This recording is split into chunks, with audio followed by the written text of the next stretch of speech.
ایک امن. پڑھو لیلا سے قریشن. اطعمہم من جوع, تو میں کھانا دوں گا بھوک میں. قرضے, مہنگائیاں, ہاں قرضے اور مہنگائیاں. اطعمہم من جوع وآمنہم من خوف, جادو کا خوف, دشمن کا خوف, قاتلانہ حملے کسی وار کا خوف, آسمانی بجلی گرے یا آسمان پھٹے اور آسمان سے پانی کا پہاڑ, پانی کا دریا بہہ جائے. جو ہو رہا, جو واقعات پوری دنیا میں ہو رہے, شاید اس سال کچھ بڑھ ہی گئے ہیں. ہمارے گناہ, ہماری خطائیں. اب یہ آسمان کا پھٹنا بھی حکومت کی سازش ہے, امریکہ کی سازش ہے. سوچیں تو صحیح, کسی کی سازش ہے؟ اس نے کہا جی یہ ملک سازشوں میں گھرا ہوا ہے, ہوگا. میرا سیاسی مزاج, سب سیاسی لوگ میرے لیے قابل احترام, پر یہ آسمان کا پھٹ جانا, بادلوں کا پھٹ جانا, اور بادلوں کے پھٹنے کے بعد بادلوں میں سے پانی کے دریا بہ گئے پانی کے. دو وعدے اس میں خاص ہیں, ایک بھوک کا وعدہ ہے اور ایک خوف کا وعدہ ہے. بھوک اور خوف کے دو وعدے موجود ہیں, اور انسان کی زندگی میں آپ دیکھیں تو دو وعدے ہیں کہ میرے بچے کہاں سے کھائیں گے, میں کہاں سے کھاؤں گا. میری اولاد کہاں سے کھائے گی, میں کہاں سے کھاؤں گا. میری نسلیں کہاں سے کھائیں گی, میں کہاں سے کھاؤں گا. کہاں سے کھاؤں گا. جائیدادیں, وراثتیں, پراپرٹیاں, سونا, چاندی, ہیرے, کرنسی سنبھال سنبھال کے میری نسلیں کہاں سے کھائیں گی, اور میں کہاں سے کھاؤں گا.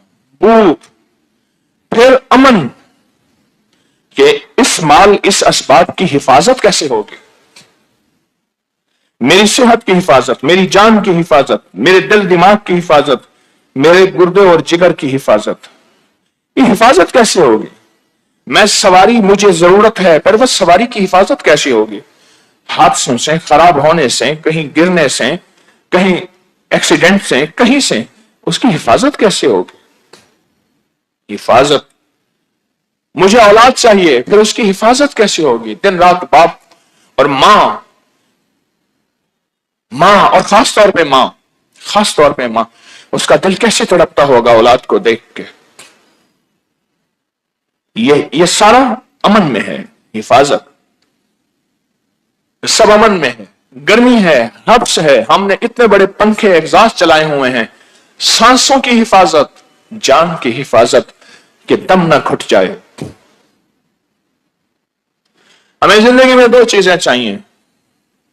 ایک ہماری ضروریات جس کو بھوک کا حل ہے. جو کے معنی اصل میں ندی کے ہیں. ایسا چشمہ جس سے سیراب ہوں. جو اس چشمے کے ہیں جس سے سارے سیراب ہو جائیں. اس پانی سے انسان پی بھی لے, دھو بھی لے, کپڑے بھی, برتن بھی, کھانا بھی پکا لے, زندگی کی ضروریات. بھوک سے مراد وہ ضروریات ہیں جو انسان کی زندگی میں سدا رہتی ہیں.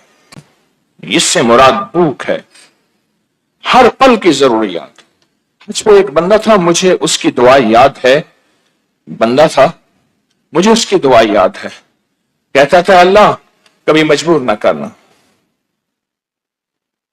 اور میں ایک بابا جی کی بات سنی تھی, وہ کہتے تھے شالا لوڑ دی تھوڑ نہ ہوئے. لوڑ دی تھوڑ, جی شاید یہ لوڑ ہوئے, یعنی جو چیز ہمیں چاہیے اس کی تھوڑ نہ ہوئے, اس کی کمی نہ ہوئے. لوڑ دی تھوڑ, جو چیز مجھے چاہیے اس کی کمی نہ ہو. ایسا نہ ہو کہ میں اس چیزوں کے پیچھے دیوانہ وار پھروں اور پاگل ہو جاؤں, میری زندگی گزر جائے. ایسا نہ ہو. لوڑ دی تھوڑ نہ ہو. اور وہ کہتے تھے یا اللہ کبھی مجبور نہ کرنا. زندگی میں نے پڑھا, بڑے بڑے بادشاہوں کی زندگی میں نے دیکھا اور ان سے پوچھا اور ان سے سنا.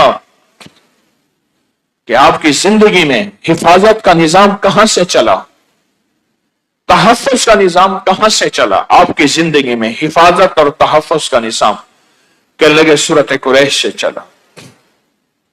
سورت قریش، سورت قریش۔ آپ کو میں نے عرض کیا تھا کہ کھانے کے بعد صرف 3 دفعہ پڑھ لیں، کھانے کے بعد صرف 3 دفعہ پڑھ لیں، صرف 3 بار کھانے کے بعد پڑھ لیں، اور اس کو یاد کریں۔ کھانے کی دعا پڑھ لیں، الحمدللہ، صرف الحمدللہ پڑھنا بھی پوری دعا ہے، اور الحمدللہ الذی اطعمنا وسقانا وجعلنا من المسلمین دعا ہے، اور دعوت کی دعا اللہم اطعم من اطعمنی واسق من سقانی دعا ہے، اور کسی کو اگر یہ دعا نہیں آتی الحمدللہ پڑھ لیا تو بھی دعا ہے، لیکن اگر پوری دعا یاد کرے گا تو اس کے کمالات، اس کی برکات، اس کی تاثیر وہ ہوگی جو انسان کے گمان خیال میں نہیں۔ سورت قریش، سورت قریش، جو کھانے کے بعد 1 دفعہ پڑھے گا اللہ پاک اس کو اعلیٰ دسترخوان دیں گے، اچھا دسترخوان دیں گے، اس کے رزق میں برکت وسعت ہوگی، دسترخوان بڑھ جائے، اور اس سے جو طاقت ملے گی، اس کھانے سے جو طاقت ملے گی وہ طاقت اور تاثیر عبادات میں خرچ ہوگی، نافرمانی میں خرچ نہیں ہوگی۔ اور اس کے بعد اللہ پاک جل شانہ بڑی بڑی بیماریوں سے بچاتا ہے، اور جو دوسری دفعہ پڑھے گا اس کا کیا فائدہ ہے؟ دسترخوان وسیع ہوگا، رزق وسیع ہوگا، وسیع ہوگا، اور جو تیسری دفعہ پڑھتا ہے اللہ اس کی نسلوں کو، 7 نسلوں کو وسیع رزق عطا فرمائیں گے۔ ایک سوال ہے، ہم سب سوچیں، کیا رزق کا تعلق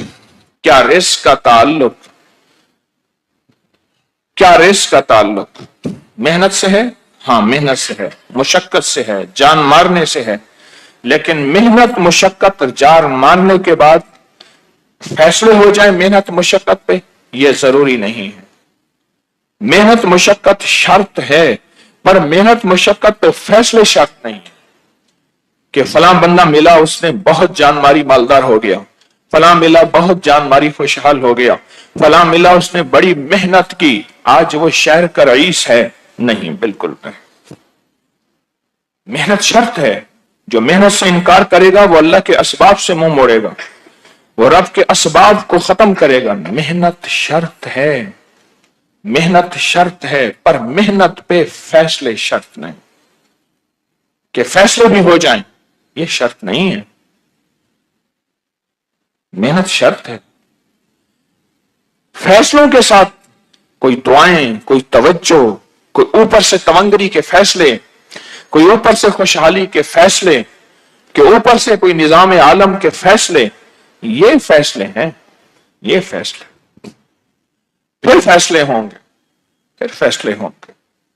محنت شرط ہے، پر محنت پہ فیصلے شرط نہیں ہے۔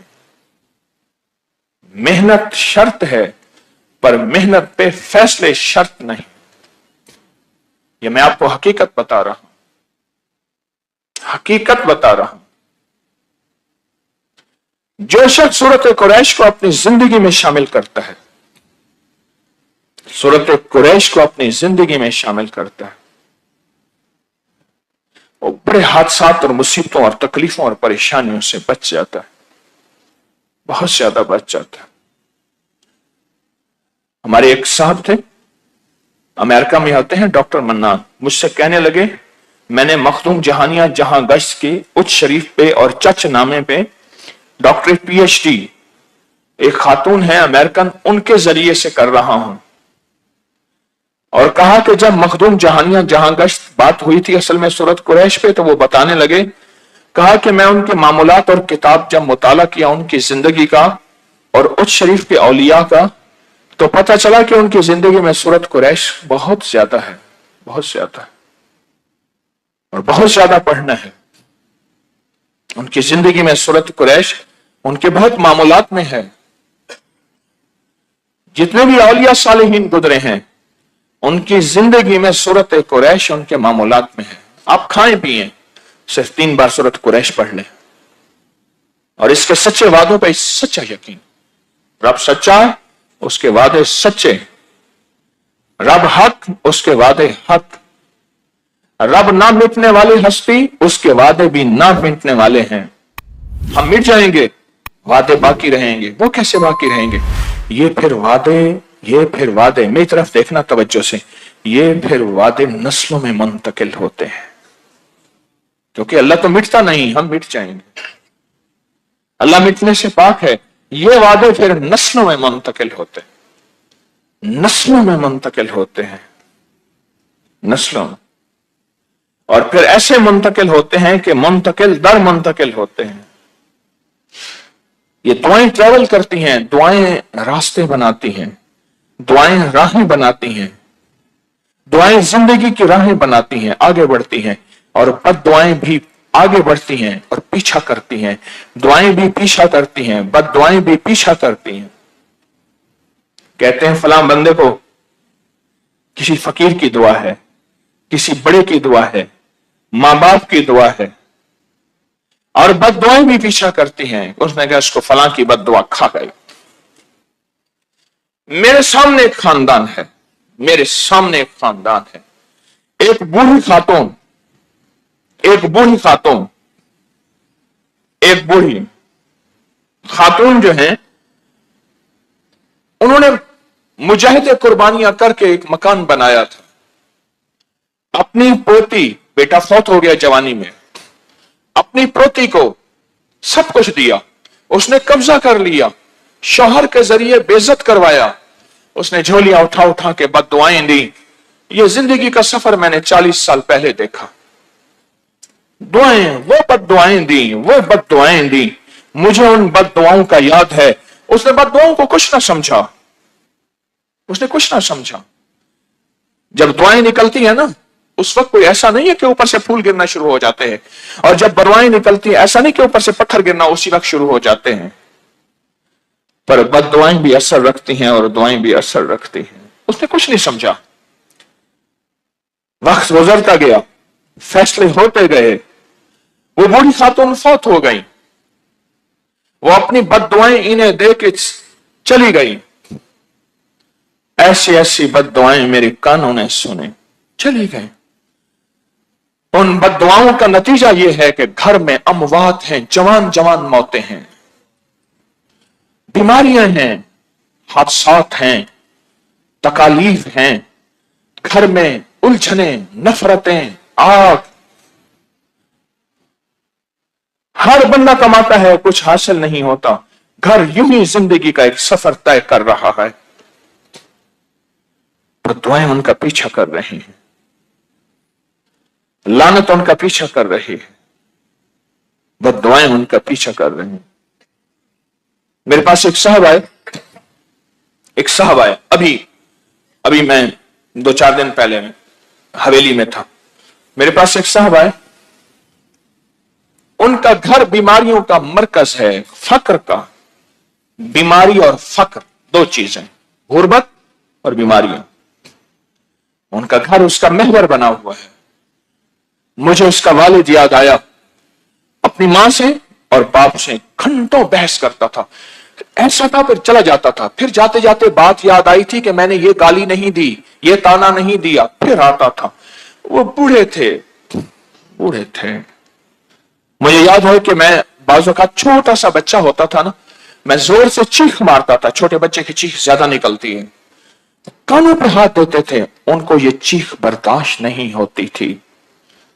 ये जाता था बेटा, फिर उनके साथ बहस करते फिर चला आता था, फिर याद आता था, फिर चला आता था, और उनकी दुआएं से बद्दुआएं मुंह से निकलती थी। इन फकीर के कानों ने सुने। गुर्बत और तंगदस्ती। मुझे ख्वाब ज्यादा नहीं आते। मैंने ख्वाब में देखा एक गंदी नाली है जिससे पाखाना निकल रहा है। वह ऐसी उस गंदी नाली के साथ बैठा हुआ है और उसके जिस्म पे सड़क की तार को लुक नहीं होती, ये लगी हुई है, और कहता है मुझे अजाब है, अजाब है। क्योंकि जवानी की मस्ती पर इंसान को समझ कहती ना, वो कहते सारी अक्लें मेरी हैं। मां बाप तो बेवकूफ है, फिर इंसान 100% बाइकाट की शक्ल में आता है और पूरी ताकतवर के साथ बाइकाट करता है और अपने लिए फैसले गलत करा के, अपने लिए फैसले गलत करा और पता चला कि बाप को या मां को फला को थोड़ी सी तकलीफ हुई और वो चला गया और उनके अंदर से जो आहें थी वो तेरे सारे रास्ते बंद कर दिए। उसने कर लिया अपनी जितनी मेहनत करनी है, जितनी जान मारनी है, जितनी काबिलियत दिखानी है, जितनी अपना फन और फनकारी दिखानी है।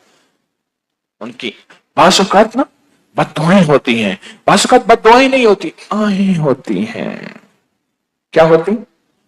आहें होती हैं, आहें। मैं तो इसकी खैरखाई चाह रहा हूं, ये इसको अपनी तजलील और तौहीन समझ रहा है, तजलील और तौहीन समझ रहा है। मैं तो इसकी खैरखाई चाह रहा हूं, इसे नहीं है खैरखाई है।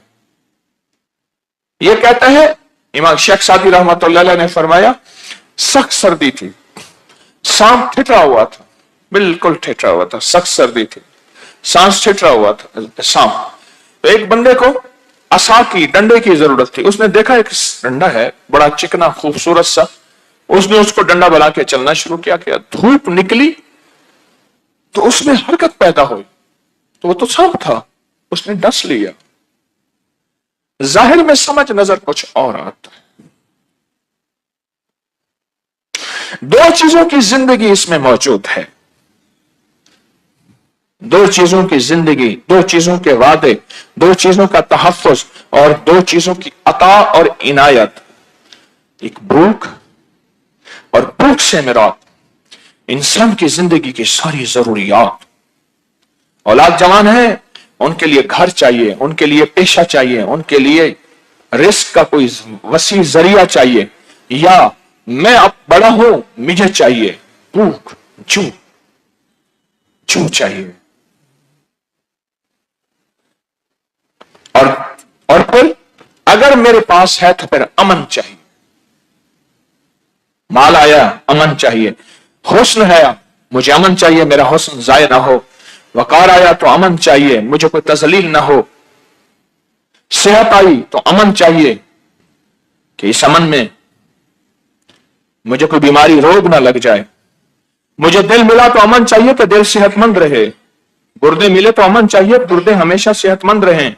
ऐसा वक्त ना आ जाए कि मेरे गुर्दे खत्म हो जाएं, पथरी में या फेल हो जाएं और दुनिया कहे कि अब गुर्दे धुलवाने हैं, डायलिसिस। मुझे आंख मिली है तो फिर आंख में का भी अमन चाहिए, कान का भी अमन चाहिए। मुझे घर मिला है तो घर का भी अमन चाहिए, कारोबार मिला है तो कारोबार का भी अमन चाहिए, मुझे कोई मुतासर ना करे, मेरी रोजी ना छीने। जिंदगी तो भूख और अमन के साथ है। कुरान के दो लफ्ज हमारी सारी जिंदगी पे गालिब और मुहीत हैं। कुरान के दो लफ्ज हमारी सारी जिंदगी पे गालिब और मुहीत हैं। एक भूख, जो जिसको मैं कहता हूं लोड, जरूरत इंसान की, और एक अमन, एक अमन चाहिए, अमन चाहिए। अगर ये हुआ तो काम बनेगा, वरना काम नहीं बनेगा। हमारे मुखलिस हैं, वो कहने लगे कि मैंने इस्लामाबाद से अंदरून कश्मीर जाना था। हेलीकॉप्टर के मुझे और उनके सारे अमले ने कहा कि मरी के ऊपर हवाएं, फजाएं, निजाम वो नहीं है जो हेलीकॉप्टर बर्दाश्त कर सके। वेदर, मौसम नहीं है। कहने लगे मैंने जरूरी जाना है, मुझे बता रहे थे मैंने जरूरी जाना है। उसने कहा नहीं जा सकते। उसने कहा आप चलो, मैं अल्लाह का कलाम पढ़ता हूं। कहा मैंने सूरत कुरैश पढ़नी शुरू कर दी 101 बार की नियत करके। उन्होंने हेलीकॉप्टर उड़ाया। सरदार अतीक साहब वजीर आजम रहे कश्मीर के, वो मुझे बता रहे, कहा हेलीकॉप्टर उड़ाया, मरी के ऊपर से गुजर गए। मेरी जो भी मसरूफियात थी वहां, वो मसरूफियात में वापस में आया इस्लामाबाद में, वापस भी वही माहौल था जिसको वेदर कहते हैं, वही मौसम था जिस मौसम के मुताबिक हेलीकॉप्टर वहां से नहीं गुजर सकता। मैं वापस आया, वो हैरान थे, ये कैसे मुमकिन हुआ, ये किस तरह हुआ? उसने कहा ये सूरत कुरैश की बरकत से हुआ। कैसे मुमकिन? तो मुमकिन नहीं है। वाकई कुछ चीजें ऐसी होती हैं मुमकिन नहीं है। 1988 में 88 में रमजान था, अगर मैं 88 कह रहा हूं तो ठीक है, ओजड़ी कैंप का वाकया 88 रमजान था, बम फटे, बंदे मर गए,